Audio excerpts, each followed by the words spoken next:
안녕하세요. 보타이맨입니다. 1월 8일 미국 소식을 전해드리겠습니다.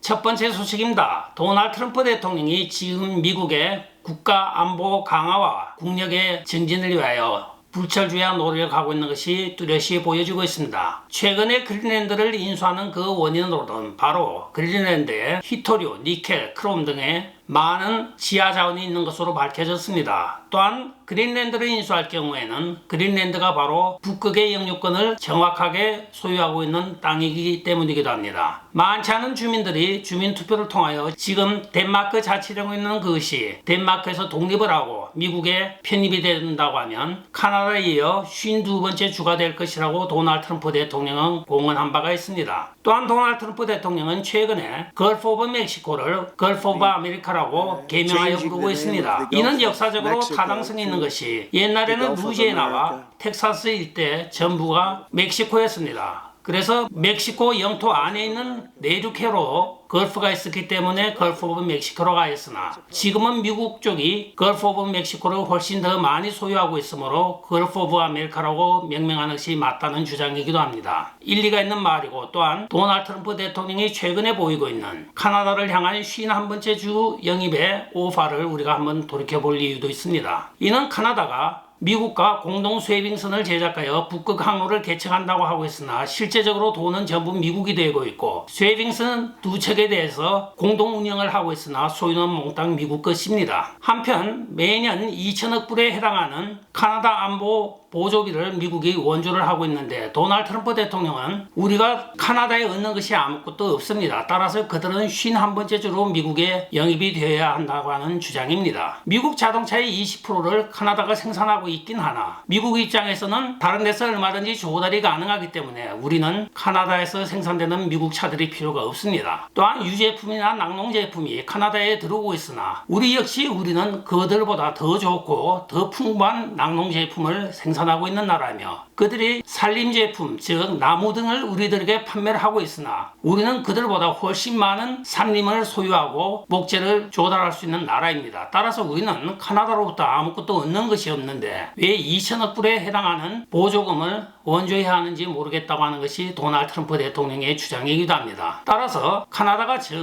이 지구상의 자유 진영으로 존재하고 싶다고 하면 미국의 51번째 주로 영입이 되어야 한다고 하며 카나다 총리인 트루도를 아예 총리라 부르지 않고 주지사라고 지금 부르고 있습니다. 그린랜드 그리고 카나다를 이어 도널드 트럼프 대통령은 또한 파나마 운하에 대해서도 양쪽 입구에 해당하는 하버에 중국의 1대1로의 자금의 일부들이 들어와서 파나마를 완전히 매수하여 그게 빌딩을 세우려고 한 것을 도널드 트럼프 대통령이 일기 때 막은 전력이 있습니다. 따라서 도널드 트럼프 대통령은 원래 미국 것이고 미국의 수많은 인력의 희생과 또한 자금을 들여서 만들었던 것을 지미 카터 대통령이 엉뚱한 짓을 하여 돌려준 것을 다시 토해내라고 하는 것이 도널드 트럼프 대통령의 주장입니다. 원래 파나마 운하를 팔 때 미국과 파나마 간의 조약에는 영구히 미국이 소유하는 것으로 하여 미국이 전액을 부담하고 기술을 동원하고 그때 당시 최첨단인 간문식 운하를 설비하였던 것입니다. 따라서 도널드 트럼프 대통령이 얼른 들으면 엉뚱한 짓을 하는 것 같으나 하나하나 다 조리가 있고 명분이 분명한 것입니다. 이 모든 지도를 놓고 전체를 다 조합해 볼 때 북미 대륙과 그린랜드 일대를 하여 북극 영유권까지 몽땅 미국 관할에 들어오게 되는 것입니다. 도널드 트럼프 대통령이 국수주의자이긴 하나 과연 이렇게까지 하는 이유는 무엇일까요? 최근에 중국의 세계 침략의 야욕을 드러냄에 따라 미국이 미리 대비하는 것 같습니다. 다음 소식입니다. 미국의 팩트체크라는 미명하여 언론을 검열하였던 사조가 없어지고 있습니다. 오늘 페이스북에 주커버거가 발표하기에 자기들은 팩트체크하는 그 사이트를 없애겠다고 발표를 하였습니다. 우리는 우리의 원래로 돌아가 실수를 줄이고 정책을 간소화하고 플랫폼에서의 자유로운 표현을 보장하겠다고 발표한 것입니다. 그래야 사용자 간의 화목을 도모하고 서로 간의 자유로운 토론을 유도할 것이라고 발표를 하는데 이것은 일론 머스크의 트위터 X에서 사용하는 커뮤니티 노트 시스템을 사용하는 것으로 알려지고 있습니다. 일론 머스크가 언론의 검열을 없앤 방법은 간단합니다. 바로 커뮤니티 노트 시스템이라고 하여 각 댓글 간의 서로의 의견을 조율하여 평화로운 의견 조율을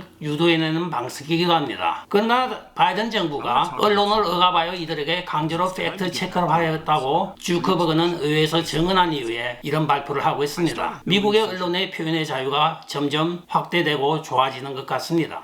다음 소식입니다. LA 부촌인 퍼시픽 팰리세이드에서 발생한 불이 시속 100마일의 강풍을 타고 팰리세이드 전체와 벨리어, 베버리힐스 산 쪽 그리고 파사데나까지 번져 지금 LA 전체는 오온타운 검은 연기로 뒤덮여 있습니다. 코가 메워서 나갈 수 없을 지경인데 오늘 도널드 트럼프 대통령은 바로 게빈 뉴섬 주지사를 비난하고 나섰습니다. 도널드 트럼프 대통령의 일기 때 캘리포니아에서 해마다 나는 산불에 대비하기 위하여 억제된 산불 진화 방법을 사용해야 된다고 도널드 트럼프 대통령이 행정명령을 보냈습니다. 여기서 게빈 뉴섬 주지사는 반대를 하고 법원에 연방정부를 상대로 고소를 하여 승소를 하여 그것이 무산된 사건이 있습니다. 이것은 일정 한계 부분에 의도적으로 인공 산불을 내어 숲 사이에 밑에 깔려있는 마른 건초와 낙엽을 태우는 작업입니다. 그래야 산불이 나더라도 쉽게 진화할 수 있는 사건이기도 했는데 오늘 밝혀진 바에 따르면 모든 산불은 낙엽과 가랑잎 그리고 건초에 의하여 걷잡을 수 없이 번지고 있다고 합니다. 또한 게빈 뉴섬 지사는 도널드 트럼프 대통령이 그 당시 행정명령에 포함하였던 북부 캘리포니아의 눈 녹은 물과 또한 강수를 남부 캘리포니아로 많이 내보내야 된다고 하였으나 게빈 뉴섬 주지사는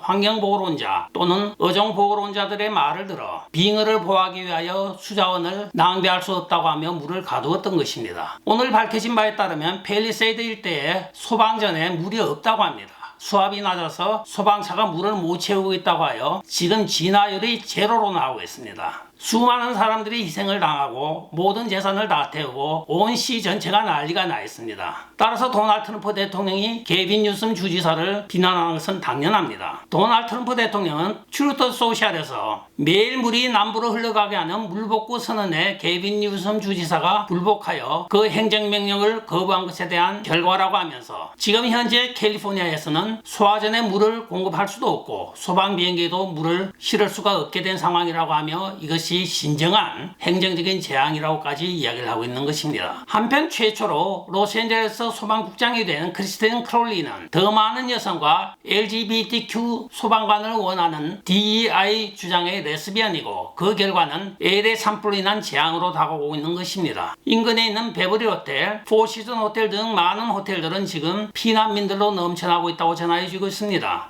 LA를 가로질러 알타디나 파사데나까지 이 산불이 번지고 있는 지경에 지금 LA 소방국은 속수무책으로 당하고 있는 것입니다. 한편 캐런 베서 LA 시장은 이 와중에 아프리카에 지금 여행 중입니다. 그녀는 2024-5년도 회기년도에 소방 예산안을 2,300만 불을 삭감하였는데 과연 이 난제를 만들어낸 그녀의 책임은 누가 물을 것인지 궁금하기도 합니다. 결국은 리버럴이 많이 살고 있는 자유주의자들의 총집합소인 LA가 스스로 화를 자초하였다는 것이 중평이기도 합니다. 다음 소식입니다. 조 바이든이 최근에 와서 사면 세일에 나서고 있습니다. 그 와중에 연방교도소에 사형수로 대기 중이던 2명에 대하여 감면서에 사인을 하라고 하자 그들은 감면이 필요 없다고 하면서 거부를 하였다고 전해지고 있습니다. 이 사연을 가만 들여다보면 2명의 사형수들은 자기들의 사형수로 남아있으면 개인 독방에서 신변의 안전을 보장을 받을 수가 있고 두 번째는 지금 항소 중이기 때문에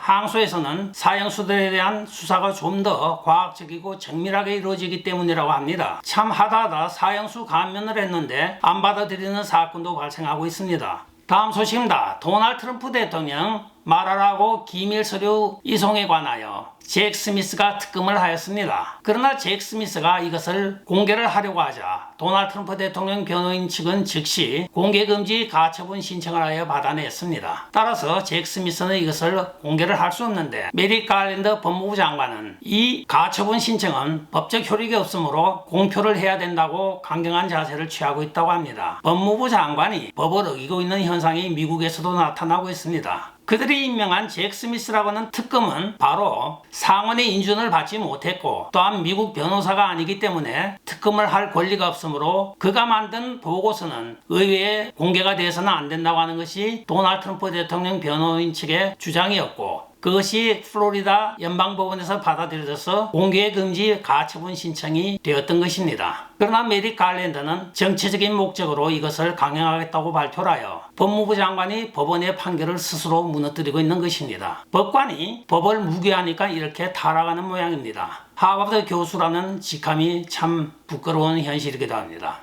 지금까지 보타이맨이었습니다. 여러분 안녕히 계십시오. 좋아요, 댓글, 구독, 알림 부탁드리겠습니다. 안녕히 계십시오. 바이.